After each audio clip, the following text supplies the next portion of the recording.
What is up, you guys? My name is Roman, and my pronouns are he, him, and his. And today I'm going to be watching and reacting to 10 things the Doctor Who reboot must do by Who Culture. Now, okay, so first of all, what do you mean reboot? Like, like, are you saying it should have a reboot or that it is getting a reboot? Because it's not confirmed that it's getting a reboot, and even if it is, I personally don't want that. Like, I don't want like a big hard reboot. I think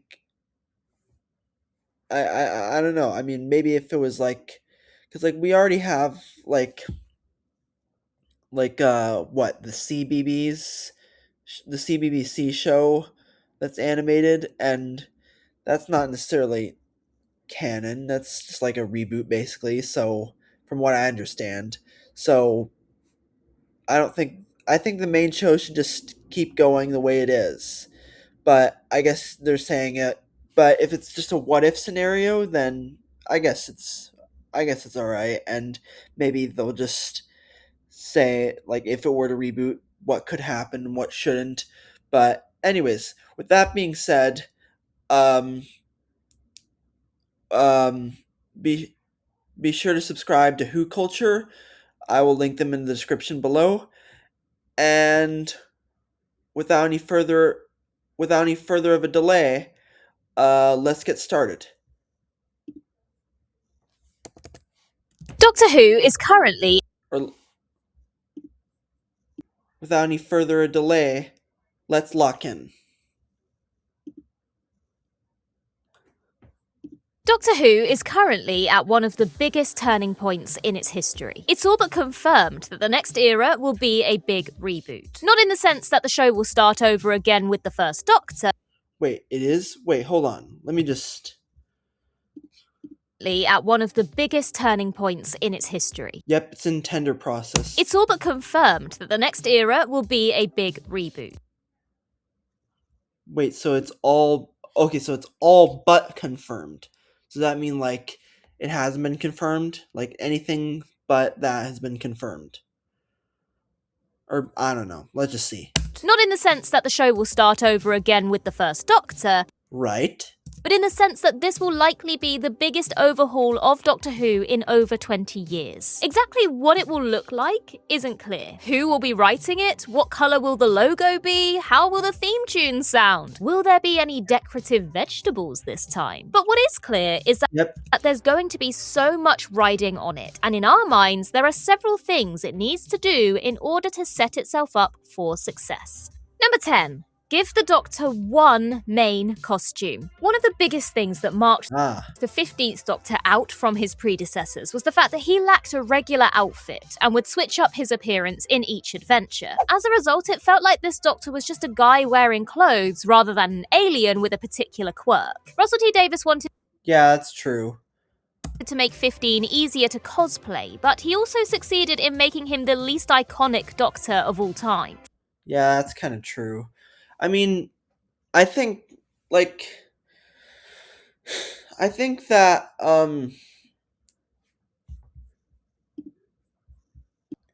mean him wearing Ncuti Gatwa's Doctor wearing multiple costumes at once, like or wearing multiple costumes like that. I wasn't like a fan of that, but it did kind of grow on me at one point, and I as time went on, and I did enjoy them, but I think, and I personally do think it works, but I think it only works with Ncuti's Doctor, like no other Doctor, and I don't think it should continue. I don't think the Doctor constantly drastically changing their costume or outfit or whatever should change for whatever next Doctor we get whenever the show returns. And I don't think, yeah, that's just me. I think it only works with Ncuti because of just how like unique and different he is compared to any other Doctor that came before him. But still, I think but for the most part, I agree with you on it. 15 was far less distinctive and far less instantly recognizable than other incarnations, and some of his outfits, particularly the duffel coat and beanie in 73 Yards, felt pretty undoctorish. I would disagree on that one. I actually really like that. That's like this is an underrated costume in my arrogant opinion, just because it's still very doctory. I think like and I mean it kind of looks like what Nardo would wear. Uh, and of course, also I do know that Sarah Jane also wore a yellow jacket like that, and I think a red beanie. So I guess you could argue it's more of something that a companion would wear than a doctor. But personally, I still think it's doctory. Doctory. I mean, it's more of like it's just like it's. I just think it's one of his. I just think view this as a tribute to both Nardo and Sarah Jane. But that's just me. Felt pretty undoctorish. Given how synonymous past Doctors have been with their clothes, this is undeniably a crucial aspect of the character. Tom Baker hasn't played the part since 1981, but he's still known as the guy with the long scarf. What do you mean he hasn't played the part since 1981? I mean, maybe as the fourth Doctor, yes, but he has come back as the Curator, and but he did return to play the Curator in the 50th special, and he even reprised the role as the fourth Doctor in Dimensions in Time, which is soft canon or something, or maybe it's yeah. I'm not sure if it's canon, but I mean, some people say it's non-canon, some people say it is, but whether it's canon or not, he has reprised the role since. So, in my mind, that counts. Matt Smith is still associated with bow ties and will be for as long as he lives. A great Right? singular outfit can also inform the character too. Eccleston's dark leather jacket was the perfect reflection of his grittier take on the Doctor, while Jodie Whittaker's long flowing coat and pops of colour signalled her joyous bubbly approach to the role. Have other outfits every so often, of course, like the orange spacesuit for example, but a regular fit is by far the best approach. Number 9, a more sophisticated tone. If Doctor Who wants to be taken more seriously again, it needs to take itself more seriously. For a start, that means ditching all the sillier aspects of RTD2. The Like the silly CGI. musical numbers, the dancing, the cringe childish humour, the constant flashbacks and callbacks which just make the show feel like a parody of itself. Doctor Who has often Come on, I wouldn't say that much. I mean, I don't know. swung from one extreme to another, and now would be the perfect time to go. I would argue that Doctor Who's always been silly. I mean, I do agree that it's got a little too childish, but over the years, but maybe like with like what you just showed with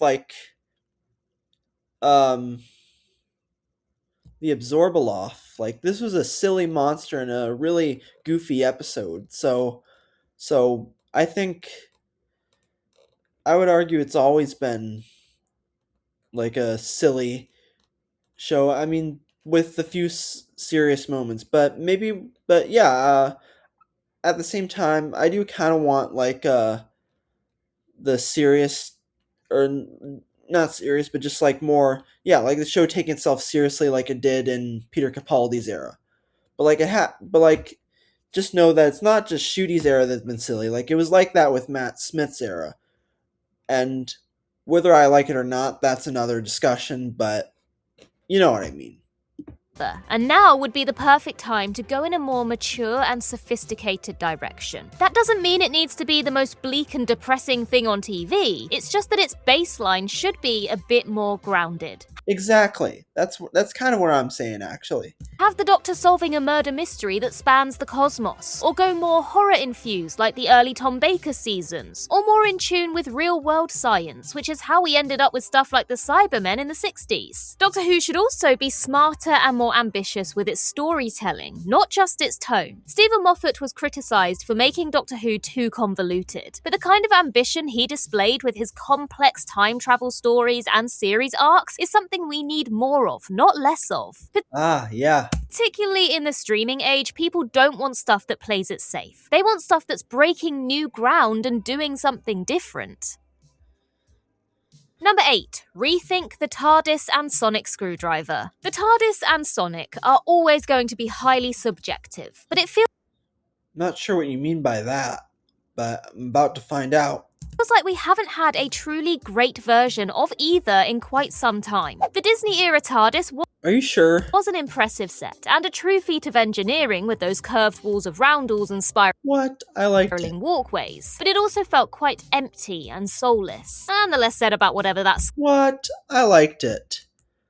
I really liked it a lot. I I mean, I wouldn't say it's soulless. I mean, look, it has, you could change the light colors as you said. It even has a jukebox to play its own music. And it may not be as whimsical as Matt Smith's first TARDIS interior or or very detailed like or I don't know, just like colorful like some of the other TARDIS interiors, but I think it's really cool. Like it's definitely way better than the 13th Doctor's TARDIS. I think that's the worst interior ever actually. And I think, it's it's not it's not very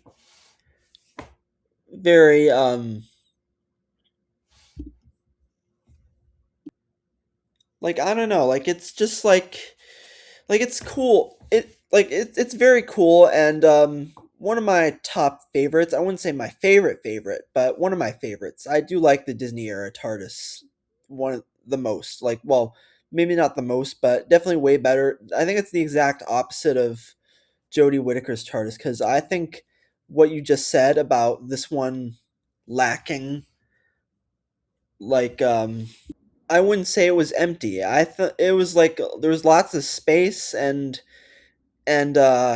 it felt a lot cooler than, like I said, it's a lot better than Jodie Whittaker's TARDIS. I think that felt empty. Like empty as in dark. There was too many things going on, but it was still kind of dark and just like not really, I don't know, just like not really just like cool to look at, whereas this one is the complete opposite. It's light and comforting. So I would disagree on that. and soulless. And the less said about whatever that Sky TV remote excuse for a sonic screwdriver was, the better. The next And I honestly, and I'm also a defender of Ncuti Gatwa's sonic screwdriver.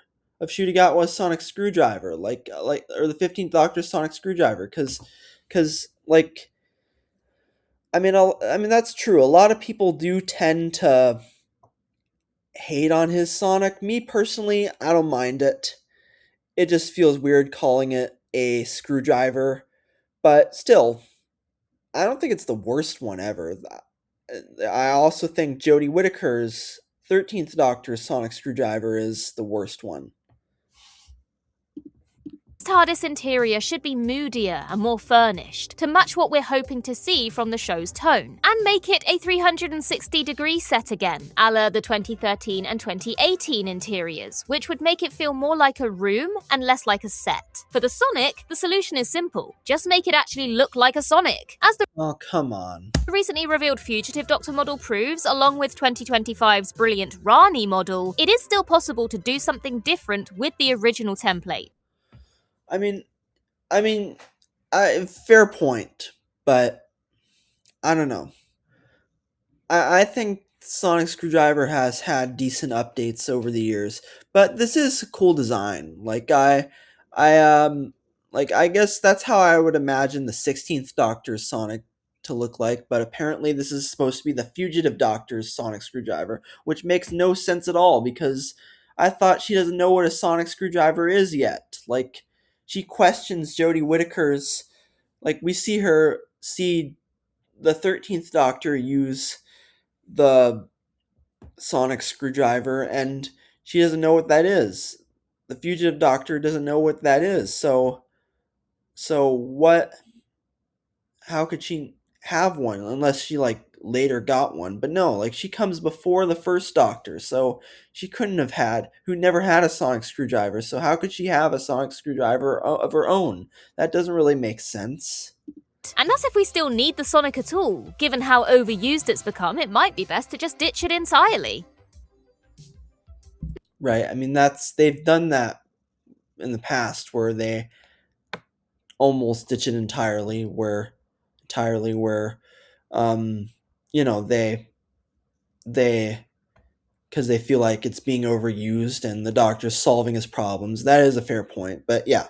Number 7. Cut ties with the 2005 revival. Just as the 2005 revival was a clean break from the classic series, Doctor Who's next era needs to completely cut ties with the 2005 revival. Towards the end, New Who ended up feeling like a snake eating its own tail, with David Tennant and Catherine Tate returning, Midnight getting a sequel, and the Doctor regenerating into Billie Piper. Naturally, the show will always call back to its past, and no one's going to complain about seeing the odd Ood, for example. But if it's going to make any kind of impact, the next era needs an identity of its own. It can't just be a variation on what's come before. This also goes for the behind-the-scenes talent. The next showrunner shouldn't be Pete McTighe or Mark Gatiss, or one of Russell T Davis's, Stephen Moffat's, or Chris Chibnall's other pals. Doctor Who has been made by the same... Are you kidding me? I think Pete McTighe should be the next showrunner. I think he has what it takes, but whatever. Same circle of people for 20 years. Which is insane when you think about it, because it's not at all conducive with the change that's at the heart of the show. Maybe even someone who's not actually that familiar with Doctor Who would be the best bet. Or maybe, I don't know. Someone with no preconceptions and no stake in the game, who's not afraid to come in and do their own thing. And/or showrunner Tony Gilroy openly admitted he wasn't a fan of Star Wars. Then he went on to make the best Star Wars project in years. That's not a coincidence. Fair point. I mean, I never really liked Andor, but fair point. I mean, I do, but first season's kind of mad, but the second season was awesome, though. So, yeah. Number 6. Treat the Doctor like a new character. One of the problems with Doctor Who in recent years is that its lead character has had so much baggage. The Doctor isn't just the Doctor. They're also the Timeless Child and the Last of the Time Lords again. Oh, and they keep meeting their past incarnations every 5 minutes. It just makes the character... More like every 5 years. Or, no. Whatever. Impenetrable to new viewers. At the end of the day, the Doctor is a time traveller who ran away from their own planet to see the universe, and that's really all you need. If the Doctor is to have a backstory, then it has to be all new, and not rewriting anything that came before. Something that new viewers can understand without feeling like they've missed anything or need to do their homework. The 2005 revival did this perfectly with the Time War, which was as much of a mystery to old viewers as it was to new ones, because it took place off-screen and after the classic era rather than during it. One popular fan suggestion is to have the Doctor suffering from amnesia and slowly discovering themselves again over the course of the season. Well, whatever the case, the key is to ensure that the character is at a baseline that both rookies and die-hard Whovians can get on board with. Number 5. A consistent release schedule. For its first 4 years, New Who's release schedule was incredibly consistent. A series of 13 episodes premiering around Easter weekend with a Christmas special later in the year. But basically ever since, it's been a hot mess. We've had spring seasons, autumn seasons, winter seasons, spring seasons again, gaps of a year between episodes. In 2016 and 2019, the only episode released was the festive special. And most Yeah, true. Startlingly of all, we're now in our longest gap between episodes since 2005. Russell T. At least we're going through it, at least. Like, it may... speculated that may not return for another 5 years, so, 2030. Davis promised annual Doctor Who again for his second era, and he delivered to begin with, but then everything just crashed and burned. Whoever takes Doctor Who on needs to be realistic, and fans might need to temper our expectations. In the Yeah, that's true. Okay, I think I agree on this. I think I agree on this one. current climate, there's no way we're getting 13 episodes per year, and even 10 might be a stretch. So how about 6 hour-long episodes every year? Or 10 Nah, that and on second thought, in that case, I don't agree. I think they should go back to having 10 episodes because I don't think it would be a stretch. I mean, it worked fine with 10 episodes, let alone 13 episodes. I think they should just go back to 13 episodes because that way you'll have more to tell. Does that make sense? Yeah, it does. episodes every 2 years, with a couple of specials or a spin-off spread throughout that intervening year. There are so Yeah, which by the way, the war between the land and the sea, this spinoff right here is is coming next year to Disney Plus, I believe, and I'm still pumped for it. So hopefully we'll get a release date of when specifically it's coming in 2027. But you know, the fact that it took this long is crazy. But you know what I mean. But yeah, there are so many ways the production of the show could be eased. Russell T Davies was onto something with filming well in advance, so that could be looked at again. The show is likely to have a smaller budget this time around and won't be lumped with Disney's exhaustive and expensive 4K upgrade requirements, which will allow episodes to be produced quicker. And going fully serialized to help spread around the cast, sets, and locations a bit more does feel inevitable. Whatever the case, having some sort of consistent schedule is important. Erratic release patterns damage the hype and relevance of a show, and Doctor Who has been suffering with this problem for over a decade now. fair point. I guess for the most part, I agree on it. I mean, I still think they should have longer episodes or longer episode runs, like more episodes per season. But for everything else on this entry, I agree on. Number 4. Have a small TARDIS team. Doctor Who may have started off with a 4-strong cast in 1963, but it's become far more common for the Doctor to travel with just 1 or 2 companions. We've occasionally had 3 companions in the years since, but there's never enough space to do them all justice, and the weakest TARDIS teams in the show tend to be the ones that are more crowded. Having just 1 or 2 companions who we can really get to know and care about is undoubtedly the best approach going forward, particularly if we're now dealing with shorter seasons. There's simply not enough space to develop loads of companions and do everything else Doctor Who needs to do when you're pressed for time. As we saw with Ruby and Belinda, even 8 45-minute episodes to develop 1 companion is pushing it, although the writing was also at fault in those cases as well. A small TARDIS crew Yeah, it was. is also the best option for a revival or a refresh. Look at Series 1 and Series 5. The Doctor, 1 companion, and an emotional, engaging story that both of them share. The last thing we need for the next era is to be bombarded with 3 companions who all have nothing to do while the Doctor, and by extent the audience, never really develops a connection with any of them. The proof is in the pudding. The best TARDIS dynamics in New Who, including Series 1, Series 4, Series 5, and Series 9, all have one thing in common: a richly developed relationship between the Doctor and their travel buddy. Number 3, don't overcomplicate things. In recent years, it's felt like Doctor Who has thrown everything at the wall, hoping it will stick, and nothing really has. The show has become so obsessed with its own past, to the point where it's been more about gimmicky callbacks and cameos than its original premise: an alien called the Doctor travelling through time and space with their mates, or their kidnapped schoolteachers. That should be the selling point, not desperate attempts to appeal to fans by bringing back one-off monsters from 50 years ago, or bringing up the fact that the Doctor used to have a granddaughter. Right at the beginning, Doctor Who didn't have nostalgia to rely on. It had no choice but to stand on its own You mean used to travel with his granddaughter?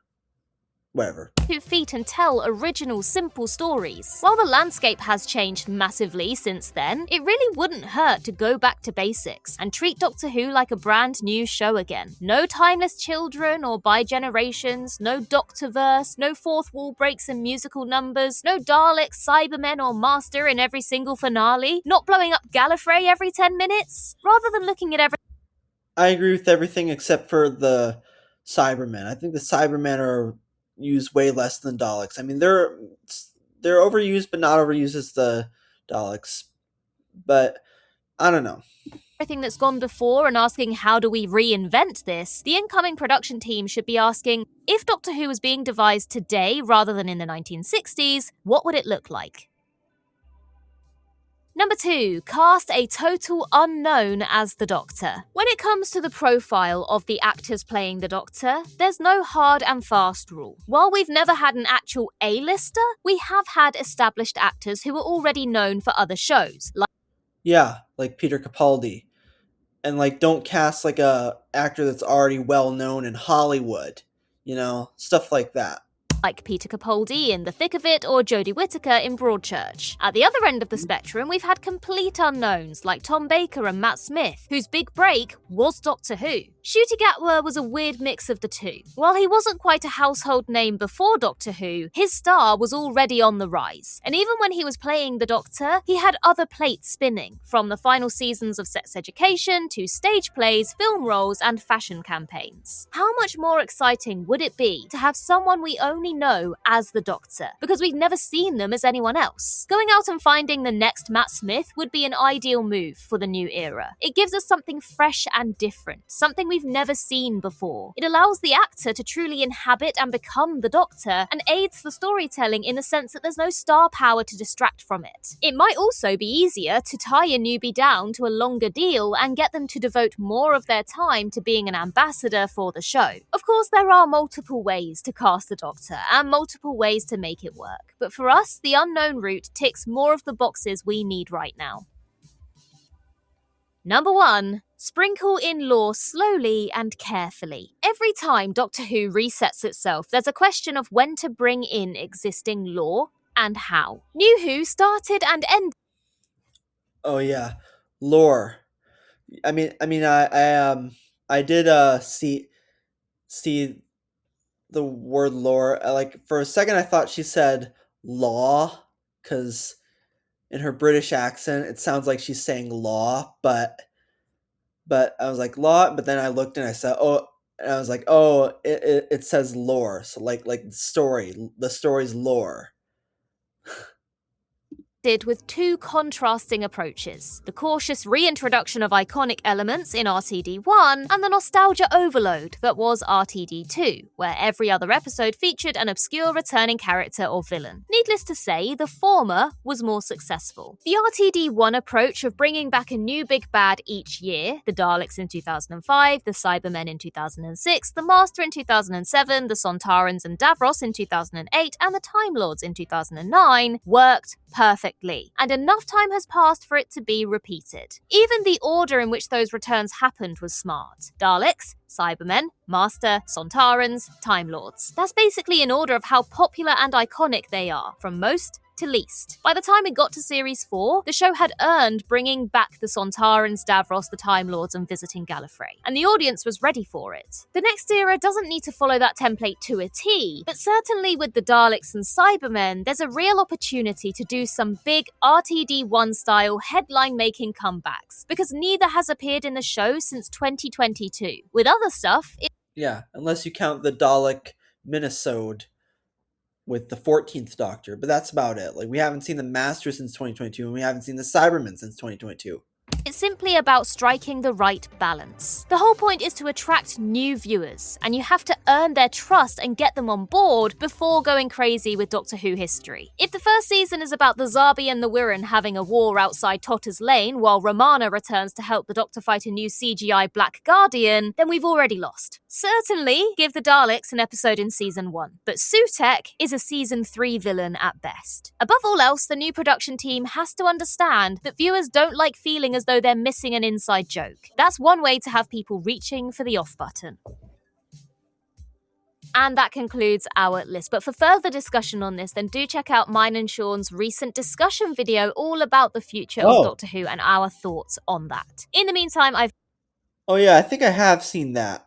But we're gonna end it here, you guys. Yeah, I enjoyed this video.